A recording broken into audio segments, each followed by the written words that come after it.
وہ شخص جس نے 950 سال ایک قوم میں گزارے اور دعوت توحید کا کام کیا، اس کے باوجود گنتی کے 78 یا 80 کے قریب لوگ ان پہ ایمان لے کر آئے۔ گریجولی زمین نے بھی پانی اگلنا شروع کر دیا اور آسمان سے بھی بارش برسنا شروع کی۔ دونوں طرف سے وہ عذاب کی جکڑ میں آئے، حتیٰ کہ ان کا اپنا سگا بیٹا بھی اس کی زد میں آیا۔ نوح علیہ السلام نے اس کو بڑی دعوت دی، لیکن اس نے کہا میں تو پہاڑوں پہ چڑھ جاؤں گا تو بچ جاؤں گا۔ تو نوح علیہ السلام نے کہا کہ بھئی آج تو پہاڑ بھی کوئی پناہ نہیں دے سکتے جب تک کہ اللہ کسی کو پناہ نہ دے، جس کی ڈومیننٹ مثال آپ کو سیدنا یوسف علیہ السلام کی ملتی ہے کہ وہ نبی تھے، رسول نہیں تھے۔ اس طرح کے جو رسول آئے ہیں وہ پھر نبی نہیں ہوتے، وہ رسول بھی ہوتے ہیں۔ جس طرح کہ حضرت موسیٰ علیہ السلام، ان کو اللہ تعالیٰ نے مبعوث کیا تو پھر بنی اسرائیل کو آزاد کروایا فرعون سے۔ سلامتی ہے، سلامتی ان آنکھوں پہ جو ہدایت پہ نظریں جمائے بیٹھی ہیں، ان کانوں پہ جو ذکر خیر کے منتظر رہتے ہیں، اور ان قدموں پہ جو ہدایت کی راہ پہ گامزن ہیں۔ السلام علیکم ورحمۃ اللہ وبرکاتہ۔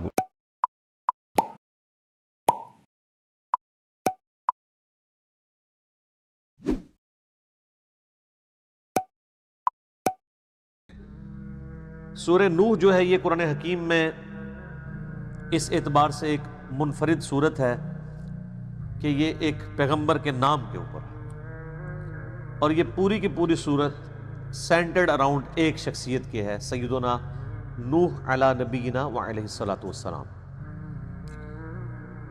سورہ نوح کے اندر آپ کو ایک پیغمبر کا درد نظر آئے گا، وہ شخص جس نے 950 سال ایک قوم میں گزارے اور دعوت توحید کا کام کیا، اس کے باوجود گنتی کے 78 یا 80 کے قریب لوگ ان پہ ایمان لے کر آئے۔ اور جب اتنی لمبی دعوت و تبلیغ کا کام کوئی شخص کر چکا ہو تو وہ جسٹیفائی ہے کہ وہ اینڈ پہ پھر اللہ تعالیٰ سے عذاب مانگے کہ اے اللہ، جو تیرا وعدہ ہے کہ تو اپنے پیغمبروں اور ان کے ماننے والوں کو بچائے گا، ان کے مخالفین کو تباہ و برباد کرے گا، تو اب وہ وقت آ گیا ہے کہ میں نے ان کو ہر اعتبار سے دعوت و تبلیغ کا کام کر کے سچائی ان پہ واضح کر دی ہے۔ اس کے باوجود ان لوگوں نے سچائی قبول نہیں کی، لہٰذا انہیں تباہ و برباد کر دیا جائے۔ سورہ ہود کے اندر بھی سیدنا نوح علیہ السلام کی قوم کی جو برے اعمال ہیں، پھر ان کے اگینسٹ اس قوم کی تباہی کا ذکر آتا ہے۔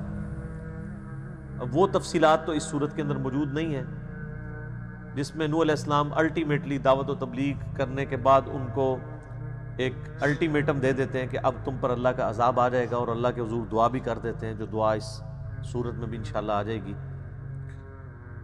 پھر اللہ تعالیٰ وحی کے ذریعے نوح علیہ السلام کو بتاتا ہے کہ اس کی نشانی یہ ہوگی کہ ایک تندور ہے وہ پھوٹے گا، یعنی سب سے پہلے تندور میں سے پانی کا چشمہ نکلے گا، اور وہ یہ علامت ہوگی کہ اب یہ عذاب کا سلسلہ شروع ہونے لگا ہے۔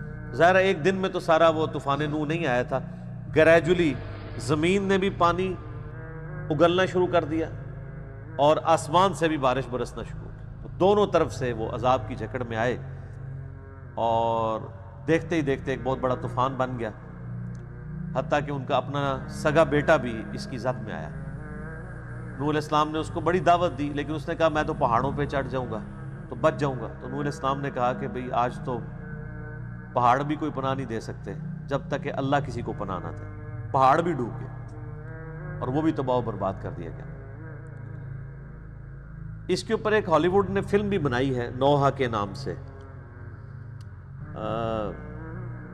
اس میں انہوں نے یعنی کچھ چلیں اس میں کوئی ایسے سین بھی ہیں جو غیر اخلاقی ہیں، ادروائز اوورآل انہوں نے یقین کریں کہ جو طوفان نوح فلم آیا ہے نا، اور نوح علیہ السلام کی کشتی بنانے کا واقعہ اور جس طریقے سے سیلاب آتا ہے، وہ لگتا ہے اس زمانے میں انہوں نے پہنچا دیا۔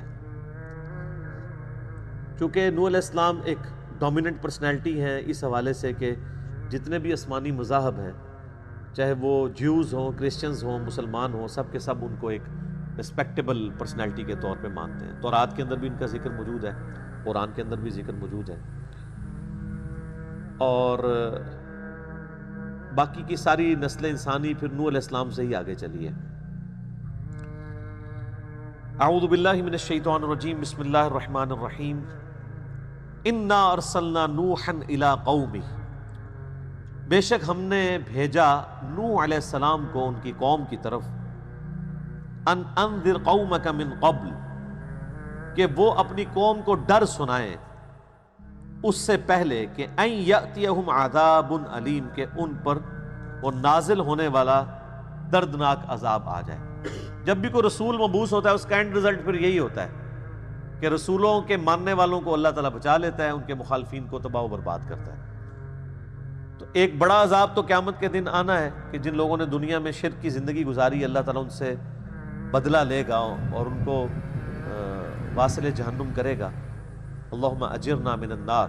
تو اس سے پہلے اللہ تعالیٰ نے ایک حجت تمام کرنے کے لیے، جو سورہ نساء میں بھی ذکر موجود ہے، کہ اللہ تعالیٰ نے رسولوں کو، انبیاء کو ڈر سنانے والا اور خوشخبری دینے والا بنا کے بھیجا، تاکہ قیامت والے دن کوئی شخص اللہ تعالیٰ کے خلاف حجت نہ قائم کر سکے کہ یا اللہ میرے پاس تو کوئی پیغمبر آیا نہیں تھا کہ میں اس کی دعوت قبول کرتا رسولوں کے آ جانے کے بعد۔ تو اسی کی کنٹینیوشن کے طور پہ اللہ تعالیٰ فرما رہا ہے کہ اس قوم میں بھی ہم نے ایک رسول بھیجا تھا جو ان کو ڈر سنائے کہ تم پر بڑے دن کا عذاب آنے والا ہے۔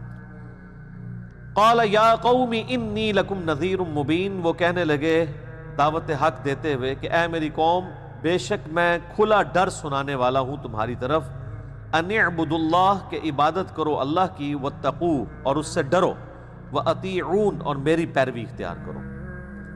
یہ سارے نبیوں کی بنیادی دعوت یہی ہے۔ وَلَقَدْ بَعَثْنَا فِي كُلِّ أُمَّةٍ رَسُولًا أَنِ اعْبُدُوا اللَّهَ وَاجْتَنِبُوا الطَّاغُوتَ، ہر امت میں کوئی نہ کوئی رسول ہم نے مبعوث کیا اسی بنیادی دعوت کے ساتھ کہ اللہ کی عبادت کرو اور اللہ کے مخالف جو طاغوت ہیں ان کی نفی کرنا۔ اللہ کو ماننا کافی نہیں ہے، عبادت بھی اللہ کی کرنی ہے، اور عبادت ہے ٹوٹل اوبیڈینس کا نام۔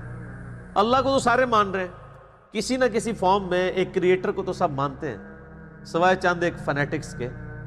جتنے لوگ ہیں وہ، یعنی چاہے وہ سائنٹسٹ ہوں، سپریم بینگ کہہ کے، سپر نیچرل اتھارٹی کہہ کے مان لیں، کوئی بھگوان کہہ کے مان لے، کوئی گاڈ کہہ کے، کوئی خدا کہہ کے، کوئی اللہ کہہ کے، اللہ کو تو سب مان رہے ہیں۔ اللہ کی بھی ماننی ہے، وہ ہے اللہ کی عبادت، ٹوٹل اوبیڈینس، کلی اس کے تابع فرمان ہو جانے کا نام یہ اس کی عبادت ہے، چاہے وہ اس کے اپنے حقوق سے ریلیٹڈ ہو، چاہے اس کے بندوں کے حقوق سے ریلیٹڈ ہو۔ تو اللہ تعالیٰ فرماتا ہے نوح علیہ السلام نے یہ دعوت دی کہ عبادت کرو اللہ کی اور اس کا تقوی اختیار کرو، اس سے ڈر جاؤ، وَأَطِيعُونَ، اور میری پیروی کرو۔ جو رسول ہوتا ہے نا جی، وہ اسی دعوت کے ساتھ اٹھایا جاتا ہے کہ میری پیروی کرو۔ شخصی اطاعت جو ہے وہ رسول کی ہوتی ہے، اور جب رسول مبعوث ہوتا ہے تو اللہ تعالیٰ کی طرف سے پھر یہ الٹیمیٹم بھی آتا ہے کہ جو رسول کی نافرمانی کرے گا وہ تباہ و برباد کر دیا جائے۔ البتہ جو انبیاء ہوتے ہیں وہ دعوت و تبلیغ کا کام کرنے کے لیے دنیا میں آتے ہیں، ان سے پہلے جو شریعت چل رہی ہوتی ہے رسولوں کی، وہ اسی میں ہی ایک مجدد بن کے آتے ہیں، لوگوں کو صحیح بات بتاتے ہیں، لیکن وہ یہ دھمکی نہیں لگاتے کہ جو ہماری پیروی نہیں کرے گا تو اس پہ دنیا میں عذاب آ جائے گا، جس کی ڈومیننٹ مثال آپ کو سیدنا یوسف علیہ السلام کی ملتی ہے کہ وہ نبی تھے، رسول نہیں تھے۔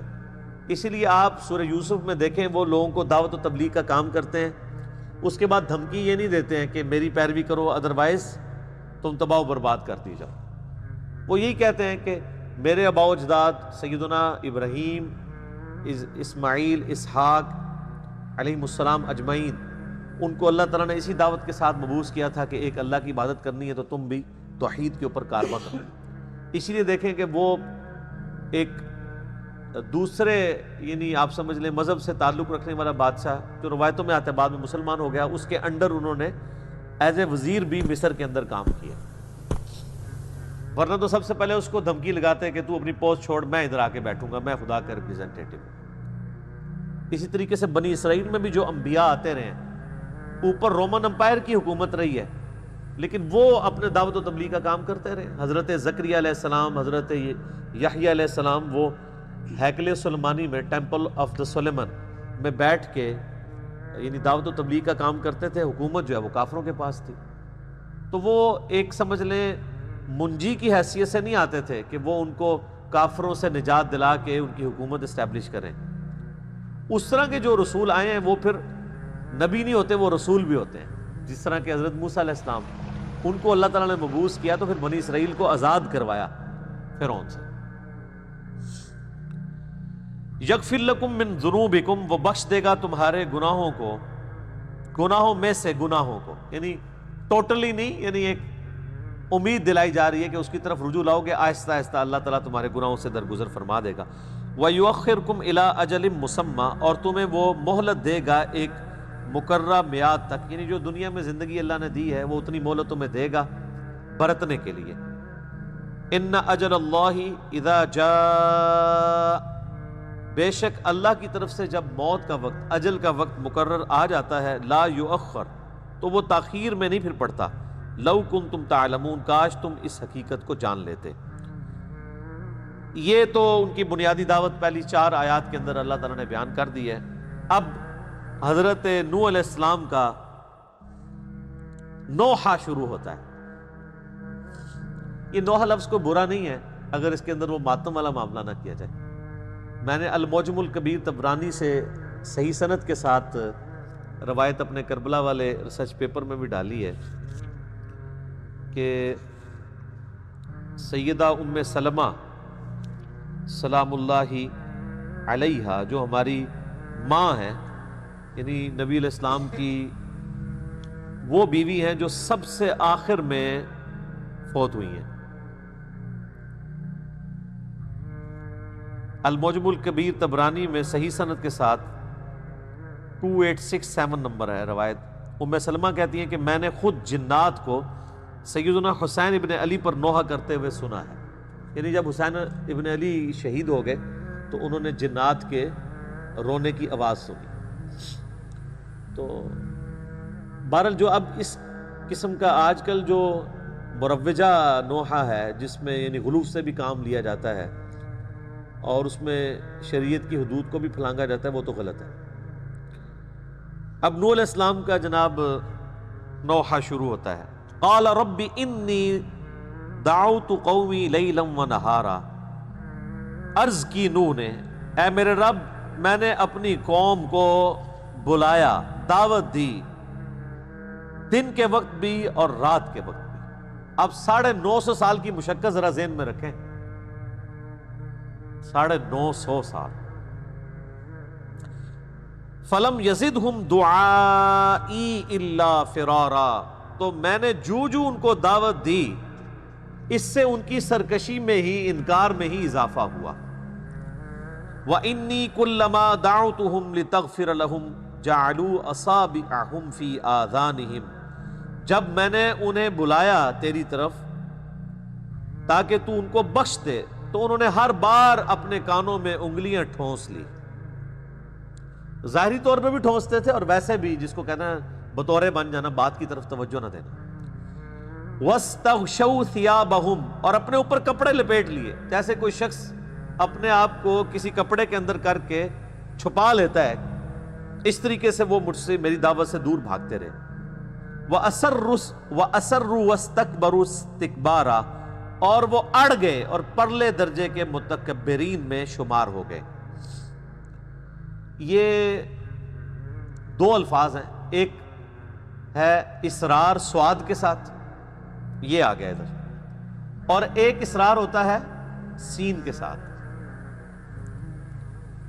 جو سواد کے ساتھ اسرار ہوتا ہے نا، وہ آپ اردو میں بھی استعمال کرتے ہیں کہ میں نے بڑا اسرار کیا ہے اس کو. کیا مطلب؟ بڑا زور لگایا ہے. ٹھیک ہے. تو اور ایک سین والا اسرار ہوتا ہے جو ڈاکٹر اسرار صاحب والا اسرار ہے. وہ یعنی خفیہ بات کو کہتے ہیں نا ہم سرن اور جہرن. زور اثر کی نماز سرن ہے اور مغرب عشاء اور فجر جہرن ہے. تو وہ کہتے ہیں خفیہ بات کو. وہ سین والا اسرار ہوتا ہے، اور جو سواد والا اسرار ہے وہ ہوتا ہے اسرار کرنا، بات میں زور ڈالنا.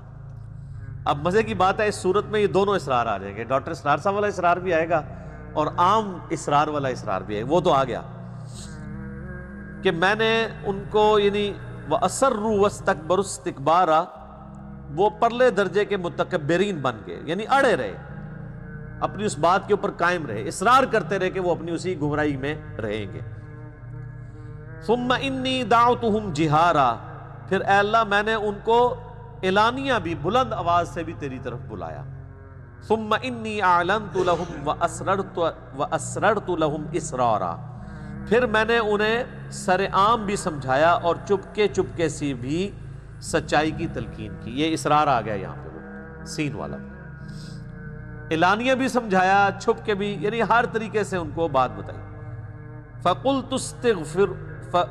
اسْتَغْفِرُوا رَبَّكُمْ إِنَّهُ كَانَ غَفَّارًا، اور میں نے ان کو یہ بھی کہا کہ اپنے رب سے معافی مانگ لو، یعنی ابھی وقت ہے، بے شک وہ بخشنے والا مہربان ہے۔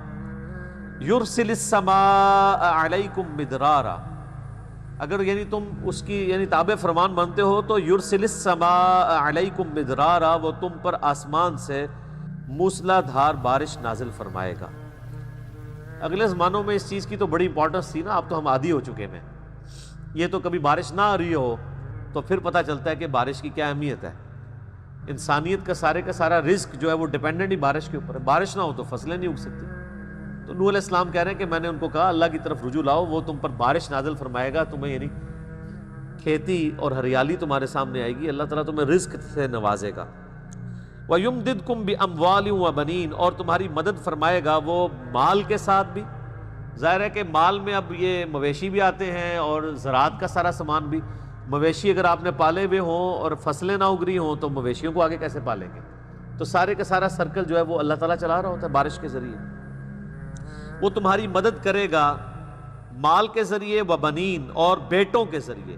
وَيَجْعَلْ لَكُمْ جَنَّاتٍ وَيَجْعَلْ لَكُمْ أَنْهَارًا، وہ تمہارے لیے باغات بھی بنا دے گا اور تمہارے لیے نہریں بھی۔ یعنی دنیا میں برتنے کا سامان یہی ہے نا، یہ تو اب چونکہ ہم لوگ ذرا انسانیت شفٹ ہو چکی ہے اس لیے ہمیں ڈائریکٹلی انوالومنٹ نہیں ہوتی اس طرح کی چیزوں میں، لیکن الٹیمیٹلی ہم سب کے سب لوگ اپنی ایفرٹس انہی کے لیے پٹ کر رہے ہوتے ہیں۔ صرف کسان ہے جو ڈائریکٹلی پٹ کر رہا ہوتا ہے، باقی بھی کر رہے ہوتے ہیں لیکن انڈائریکٹلی۔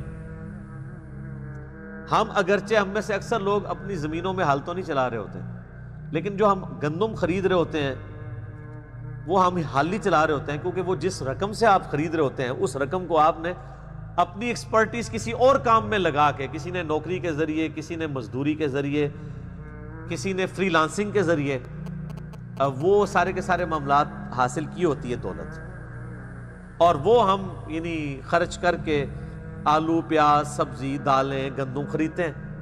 ہم ڈائریکٹلی تو حال نہیں زمین میں چلا رہے ہوتے لیکن انڈائریکٹلی وہی ایفرٹ پٹ کر رہے ہوتے ہیں۔ تو پہلے تو بارٹر سسٹم ہوتا تھا، اب تو کرنسی والا معاملہ ہو گیا ہے پچھلے کچھ عرصے سے۔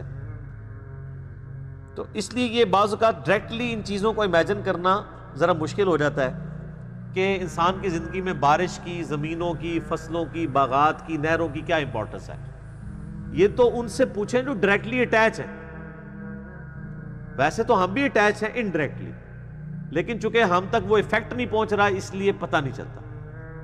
یہ تو گندم جو ہے وہ گندم اگر شارٹ ہو جائے مارکیٹ کے اندر تو جناب یہ سنیارے کیا بیٹھ کے سونے کی ڈلیاں کھائیں گے؟ یا جو لوگ کپڑے بیچ رہے ہیں تو وہ کپڑے کی ٹاکیاں کاٹ کاٹ کے کھانا شروع کر دیں گے، ہاتھ پاؤں پڑ جائیں گے سب کو۔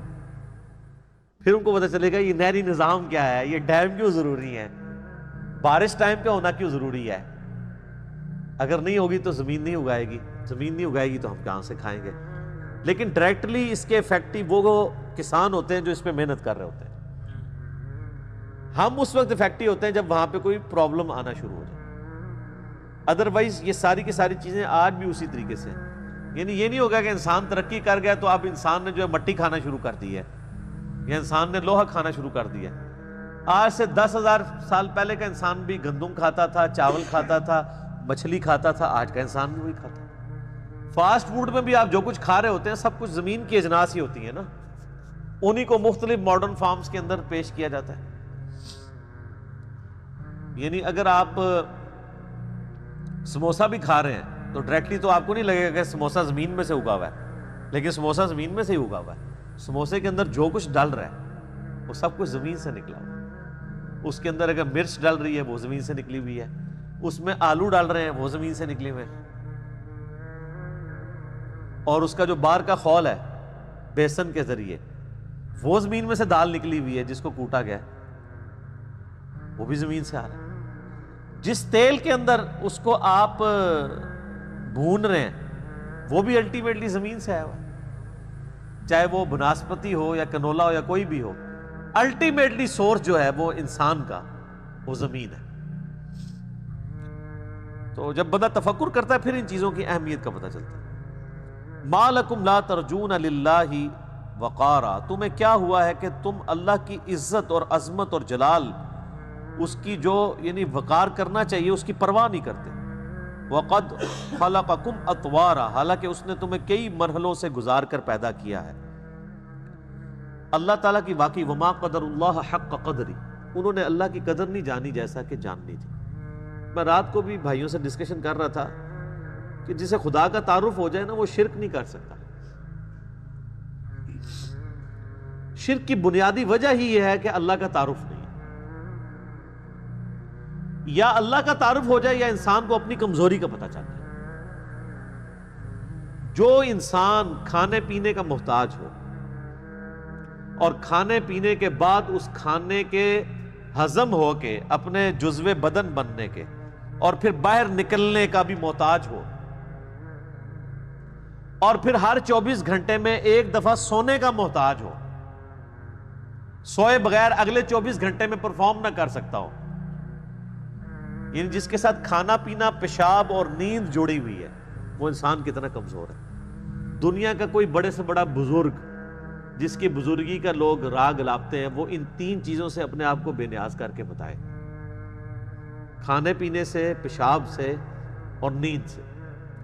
ویسے آپ کو ضرور کہانیاں کو کراتے رہیں جی اتنے سال سے کوئی نہیں سویا، یہ نہیں ہوا، وہ نہیں ہوا، تو وہ کہانیاں آپ بیان کرتے رہیں، یہ انسان کی بیسک نیڈز ہیں، اس کے بغیر انسان آگے پرفارم نہیں کر سکتا۔ اسی لیے اللہ تعالیٰ نے اپنا تعارف کرواتے ہوئے ان چیزوں کا ذکر کیا ہے۔ آیت الکرسی میں کیا فرمایا؟ لا تأخذہ سنۃ ولا نوم، اللہ تعالیٰ کو نہ نیند آتی ہے نہ اونگ آتی ہے۔ یہ انسان کی کمزوری ہے، کھانا پینا انسان کی کمزوری ہے، پیشاب انسان کی کمزوری ہے، اور سب سے بڑی کمزوری موت۔ اور اللہ تعالیٰ میں یہ کمزوری نہیں، هو الحی القیوم، خود سے قائم ہے، خود سے زندہ ہے، ہر چیز اس نے تھامی ہوئی ہے۔ تو جب یہ تعارف ہونا اللہ کا اور انسان کی کمزوری کا پتہ ہو، پھر آپ کسی بزرگ کو، بڑے سے بڑے بھی بزرگ کو کس نظر سے دیکھ رہے ہوں گے؟ اسی طریقے سے جس طرح آپ ایک انسان کو دیکھتے ہیں۔ جس طرح عام انسان پیشاب نہیں روک سکتا وہ بھی نہیں روک سکتا، جس طرح عام انسان اپنے آپ کو نیند سے بے نیاز نہیں کر سکتا وہ بھی نہیں کر سکتا، جس طرح عام انسان کھانے پینے کا محتاج ہے وہ بھی کھانے پینے کا محتاج ہے، جس طرح عام بندہ بیماری اور پریشانی کے اندر دوائی کا محتاج ہے وہ بھی محتاج ہے۔ یہ علیحدہ بات ہے کہ آپ کو جب پریشانی ہوتی ہے تو آپ کو وہ تعویذات لکھ کے دے رہے ہوتے ہیں اور مزارات کا پتہ بتا رہے ہوتے ہیں، خود جب بیمار ہوتے ہیں تو ان کو آغا خان لے جاتے ہیں یا شفا لے جاتے ہیں۔ آج تک آپ نے کوئی بزرگ دیکھا ہے کہ بیمار ہوا اور اس کے مریدین اٹھا کے کسی دربار پہ لے گئے ہوں؟ تو اپنی عقلوں سے بھی ذرا کام لیں۔ مہنگے ترین ہاسپٹلز میں یہ لوگ علاج کرواتے ہیں، تو پھر لوگوں کو کہانیاں کراتے رہتے ہیں، باقی کہانیاں کروا رہے ہوتے ہیں۔ ان کے جب پیشاب بند ہوتے ہیں، جب ان کے بائی پاس کا وقت آتا ہے، جب ان کے گردے فیل ہوتے ہیں، جب ان کے معدے خراب ہوتے ہیں، تو کسی مزار پہ نہیں کوئی جا رہا ہوتا، سب کے سب ہاسپٹلز میں جا رہے ہوتے ہیں۔ ان ہاسپٹلز میں جن کے ایک ایک دن کا جو خرچہ ہے وہ 50,000، کسی کا 60,000، کسی کا 1,00,000 روپے تک بھی ہوتا ہے، اور آپ کو یہ کہہ رہے ہوتے ہیں کہ جناب پھونک مار دیں گے، تو اپنے اوپر بھی پھونک مار لیا کریں، چلے کسی سے مروا لیا کریں۔ تو انسان بڑا کمزور ہے، اس نے تمہیں کئی مراحل سے گزارا، یعنی انسان جو ہے وہ ایک بے قدر پانی تھا، اس کے بعد وہ رحم مادر کے اندر ایک جنین کی شکل میں رہا، پھر وہ 9 مہینے کے اندر اللہ تعالیٰ نے اسے ایک الٹیمیٹلی ایک تخلیق تک پہنچایا، اس میں 4 مہینے کے بعد اس میں روح بھی پھونکی گئی، پھر اس کو ایک مکمل انسان بنا کے جو ہے وہ دنیا میں نکالا، اور پھر اس کو نکلتے ہی گائیڈ کر دیا کہ دودھ پینے کا طریقہ کیا ہے، چھوٹے بچے کو اگر سکھانا پڑ جائے کہ دودھ کیسے پینا ہے، کوئی سکھا سکتا ہے اسے؟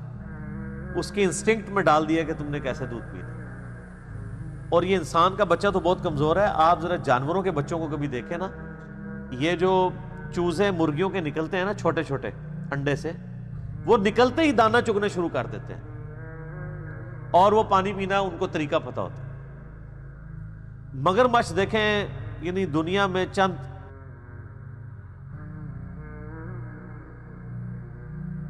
ٹھیک ہوگا جی.